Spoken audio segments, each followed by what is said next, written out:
Hey guys, welcome back to my channel. My name is Heather and I'm the owner, creator, and coach for Believe in Better Finances.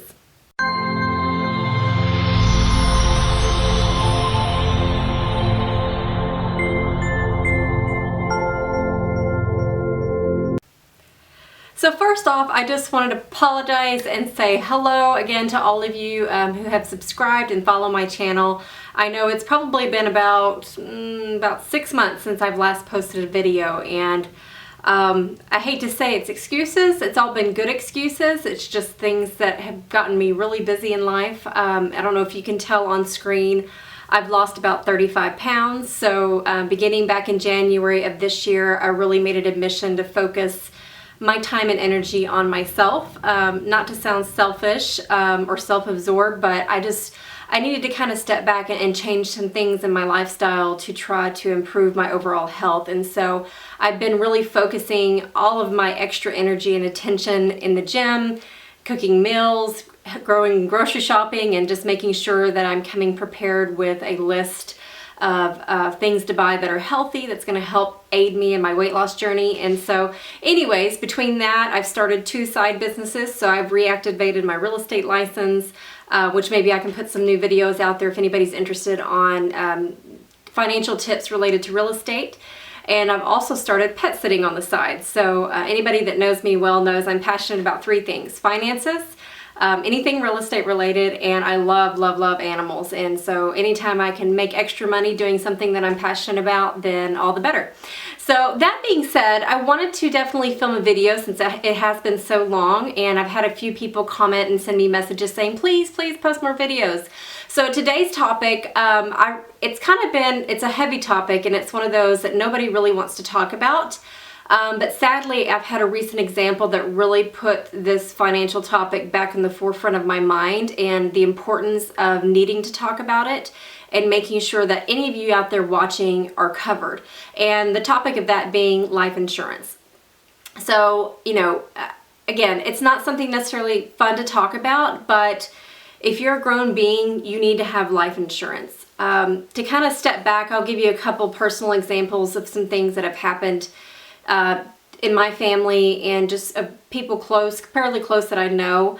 I guess it's been about 5 years ago, but up until that point, we had extended family or friends, people that we knew fairly close that had passed away. And as a young adult, I was aware of death, but I wasn't aware of the financial component that a death can bring on a family.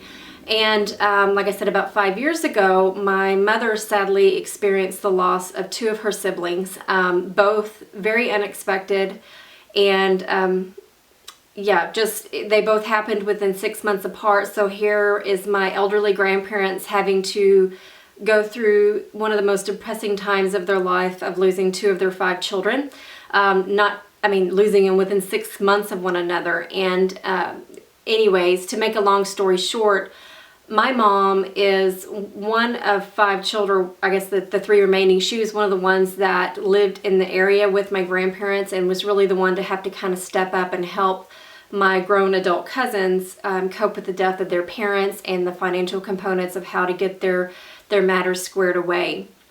And so that was really the first time that I personally experienced the need or saw how important life insurance could have been for them, and the fact that they didn't have it or didn't have very much in a specific case, really, it was just heartbreaking, and it made that whole process even more difficult, and it could have been a little bit smoother and easier on the families had there been some life insurance in place. Another recent example that I'll share with you guys, it's actually a neighbor of mine. When we moved into this house, we slowly but surely kind of got to know a couple neighbors, and while we don't know them very, very well, we live across the street from them, so we see them every single day. We see their kids and things like that. And over the summer, and I think it was back at the end of July, I saw the husband. He was out mowing the yard like he would do regularly. And at one point he kind of waved me over, and we budget in our monthly budget to have a lawn mowing service come towards the end of summer when it gets super hot. We pay somebody to mow it. And so he had seen our guy and he said, hey, can you come over? I got a question. And so he was asking me about who we use for lawn service. So anyways, fast forward a couple weeks, we were getting ready to go out of town, my husband and I, for a short vacation.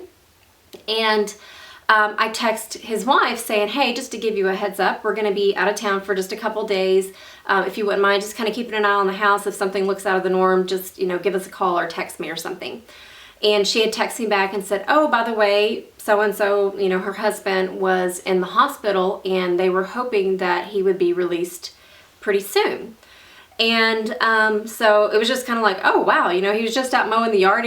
Young guy, I think he was middle 50s, and has a kid in middle school and a kid in high school, and, just thought, wow, he's in the hospital. That's crazy. He must, have the flu or something random, in the summer. I don't know. And we got back from the trip and noticed that we hadn't seen the husband come outside very much. His truck had pretty much been stayed parked in the same spot for a long time. And I just said, something's not right. I just told my husband. And anyways, to make a long story short, he had gotten released from the hospital, came home, and we found out that he was diagnosed with advanced pancreatic cancer. Had no idea he was sick. I mean, not a clue. And they had said that pretty much that week they were going to go ahead and put him on hospice. And within a month, he was already gone. He between the time I saw him mowing, within a month later, he had passed away. And it was just, like I said, I'm not extremely close to them. I've only known them less than a year just because they moved in after us. But nonetheless, it breaks your heart to see a young family children lose their father. And the wife, she is a stay-at-home mom. She worked out of the house, and she doesn't have any source of income. And so I don't know what all their situation is as far as life insurance goes, but I pray to God that they had something. I'm sure they had a little bit of something through his job, but who knows if that'll be enough. They have car payments, or they did, and a house payment, and like I said, 2 active kids in school, and the mother that, is a stay-at-home mom and doesn't provide an actual monetary income other than just, working from the home. So those are just a couple examples, like I said, a few years back and here recently, where it really made me rethink. I know for me personally, when I'm working on our monthly budget, we have a line item in our budget that's life insurance, on what it costs per month for me and my husband to have that. And, not that I've ever necessarily griped about it, but it's always one of those when we could be spending money on fun things. I look at that line item and go, man, I wish we'd have to spend that money on this every single month. But it definitely gave me that reality check I needed to hear, or, not necessarily that I needed to hear, but just that reality check of do not complain. We're so blessed and lucky that we have made the decision to have life insurance, that we're healthy enough to have life insurance.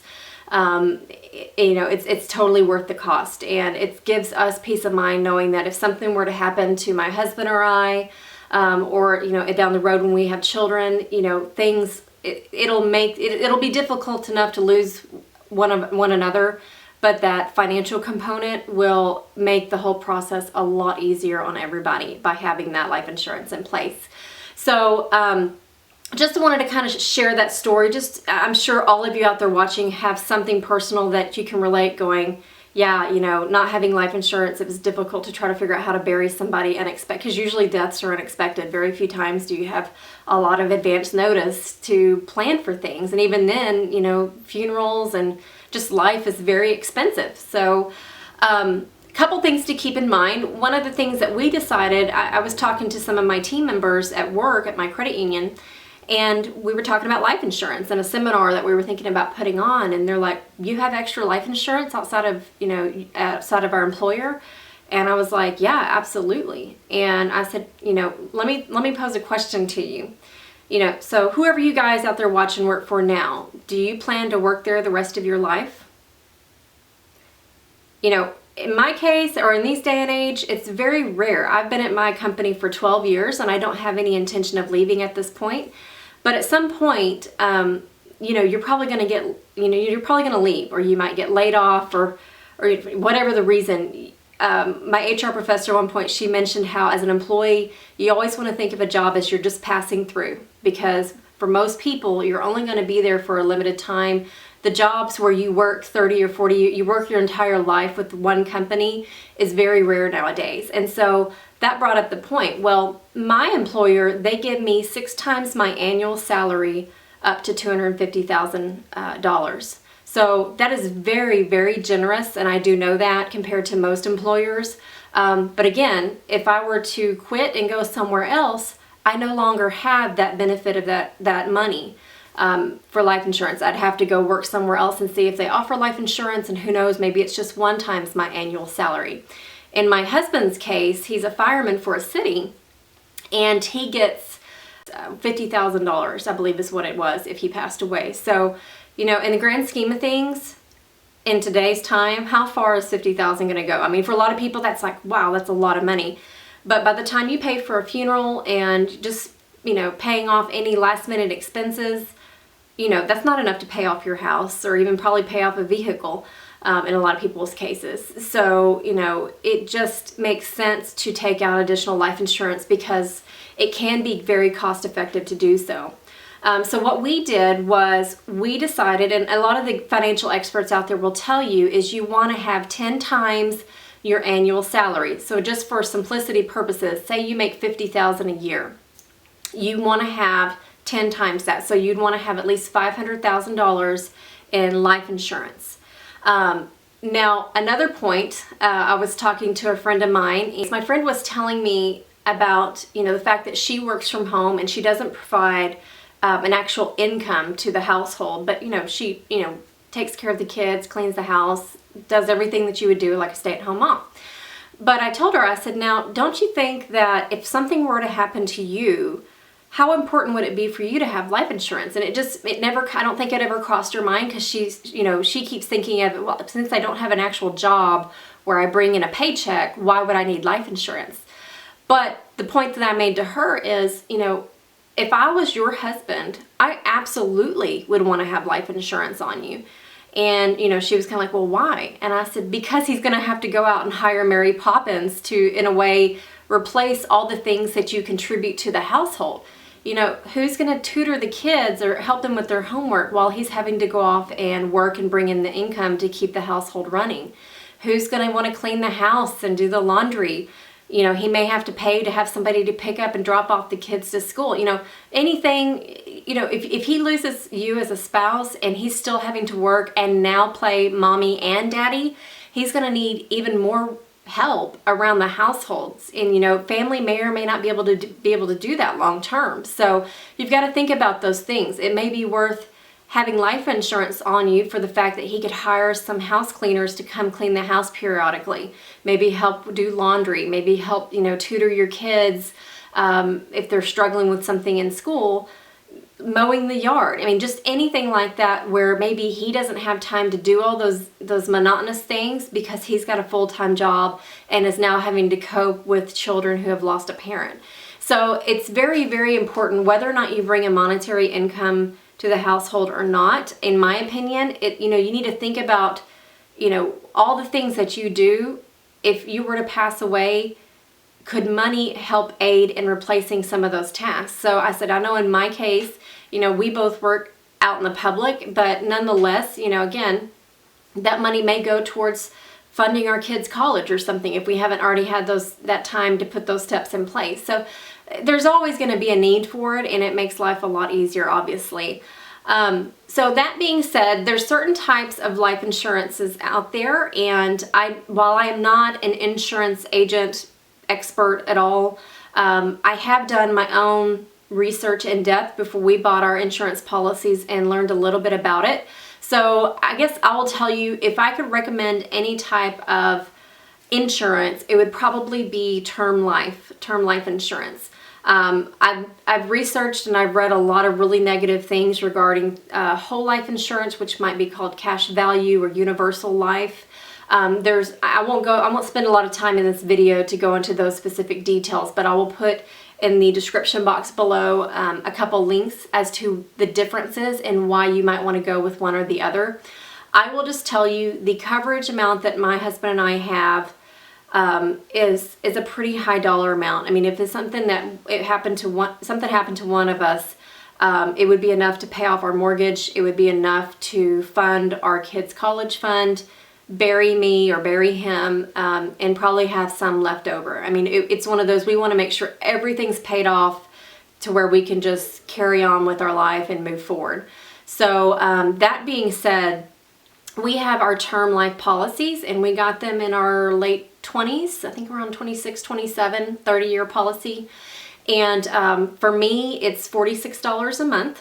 And that was because at the time I was considered obese, and I was, for my height especially, and I had a history of heart disease in my family. My aunt passed away from a heart attack, and my grandpa had a heart attack. He also drank and smoked, and I don't do either one of those. But anyway, so I have a history of heart disease, so that kind of counted against me.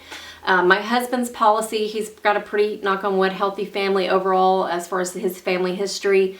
I think he spends just under $41. So per month, for both of us to have the amount of coverage that we have, it's less than $100 out of our monthly budget. So again, I know $100 might seem like a lot, but the long-term benefits it could have during a death situation, you know, far surpasses the cost of having to pay for that, in my opinion. So again, we took out a pretty high policy, so you may not want to take out that much, and your premiums might be half of that. Again, it just really depends on what you and your family needs. But again, like I said, the rule of thumb is 10 times your annual income. So I did 10 times my income, my husband did 10 times his income, and whatever we have through our employers is just, I don't know what you call it, just gravy. It's just a bonus on top of that. But if something changes, and you know, we're young, we're likely to change jobs in the next 20 or 30 years, whatever changes happens from our employer won't affect our baseline of life insurance coverage. So anyways, I hope that's, I hate to be too much of a Debbie Downer, but it is so important to make sure that you and your family are covered in the event of something terrible would happen. And you know, the last thing you would want to do is experience something like that and, you know, been one of those, I wish I would have done that. So like I said, a little bit heavy topic, but oh so important for anybody out there. Like I said, you know, if you've got kids, even more so. But nonetheless, I will put some resources, like I said, in the description box below, so I hope you check those out. And then beyond this topic, I would love for you guys to share with me in the comment box any other financial topics that you'd like for me to bring up and talk about, even if it's a general question or maybe a specific question that you're comfortable for me addressing out there on YouTube. I'd be happy to do that. Otherwise, I'll continue to do my own research and put out some topics here and there for you guys, and hope you enjoy. So if you found this video helpful, please give it a big thumbs up for me. I would appreciate it, and stay tuned and be sure and subscribe for future videos. Take care. Bye, y'all.